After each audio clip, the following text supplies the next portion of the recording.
स्त्रीबीज विक्रीच्या रॅकेटचा पर्दाफाश झाल्यामुळे बदलापूरसह महाराष्ट्र हादरला। रॅकेटचे धागेदोरे लांबपर्यंत विखुरल्याचा अंदाज। 3 महिलांना अटक, 8 लाखांची इंजेक्शन्स आणि औषधं जप्त।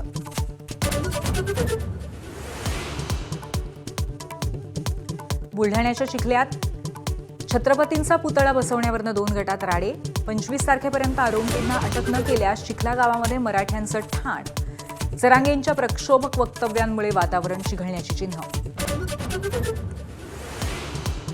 संतोष देशमुख हत्या प्रकरणातील फरार आरोपी कृष्णा आंधळे 3 वेळा गावी। धनंजय देशमुखांचा खळबळजनक दावा। आंधळेला लवकरात लवकर अटक करावी, मनोज जरांगेंची मागणी।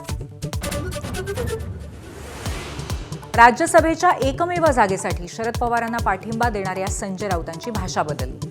उद्धव ठाकरे ठरवतील तो अंतिम निर्णय असल्याचं स्पष्ट। राज्यसभेच्या जागेवरती आमचाच दावा असल्याचा आदित्य ठाकरेंच्या वक्तव्यानं सुरात बदल।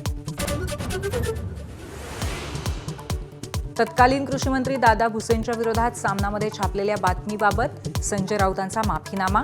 मालेगाव कोर्टातील माफीनाम्यानंतर भुसेंकडनं अब्रू नुकसानीचा खटला मागे। 2014च्या लोकसभा निवडणुकीच्या वेळी संघाबाबत केलेल्या आक्षेपार्ह वक्तव्याप्रकरणी राहुल गांधींची भिवंडी कोर्टात हजेरी। मार्चमध्ये पुढची सुनावणी। भाजप कार्यकर्त्यांकडून राहुल गांधींना काळे झेंडे। तब्बल 54 वर्षांनी नासा करणार चंद्रावर स्वारी। 6 मार्चला 4 अंतराळवीरांसह नासाचं आर्टेमिस 2 मिशन होणार लॉन्च। 1972 नंतर नासाची पहिलीच मानवी चंद्रमोहीम। अमेरिकन राष्ट्राध्यक्ष डोनाल्ड ट्रम्प यांच्याकडून सुप्रीम कोर्टाच्या आदेशाला फक्त 3 तासामध्ये केराची टोपली।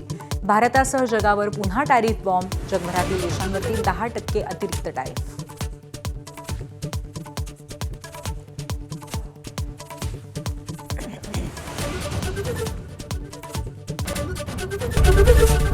एबीपी माझा, उघडा डोळे बघा नीट।